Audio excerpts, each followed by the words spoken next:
We are beginning a program today, and it's a pilot program which will certainly grow into something larger and larger, and that is a community contact tracing program.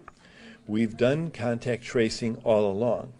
That a contact is a person who's been exposed to someone that we document to have the COVID infection. When we find someone who has a COVID infection, those people are immediately isolated. But we also work with them to figure out who their contacts were. Luckily, because you have been doing such a great job of cooperating and staying indoors, staying isolated, it used to be there were 10 contacts, at least, for every patient that we would find. Now, it looks like there are probably only 2 or 3 or 4 contacts, not surprisingly, because most people have been staying away from others. And that's good news. But the purpose of this program is to bring on people. We're going to start with 10 people. We may bring on up to 50 or even more as the program grows and as we see the needs for it.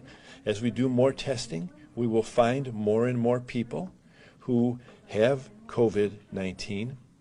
And again, we'll isolate every one of them, and we will find every one of their contacts, and we will make sure that they stay quarantined, and we'll check in with them every day.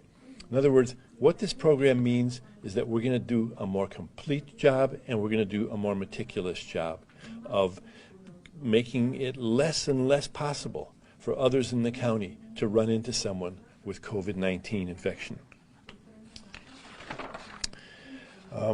It's not just our county that's bringing more people on. There are going to be thousands of people hired who will be these contact investigators throughout the state. And this is occurring in many, many other states as well, perhaps all of the states in our country.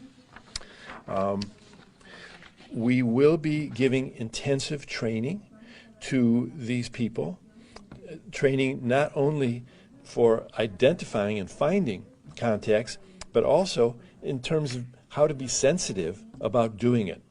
We also realize that as we find more contacts, some of the people we find are going to have trouble being isolated. For instance, if they live in a home where there's only one bathroom and there are 3 or 4 other people living there, and those people don't have COVID infection, we're not going to be able to keep the person in that home.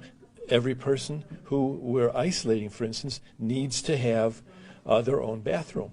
And so we'll be moving people like this into other kinds of housing that we have available. They'll also have other needs, perhaps, food, whatever it's going to be. The county will be there to back them up and to support them.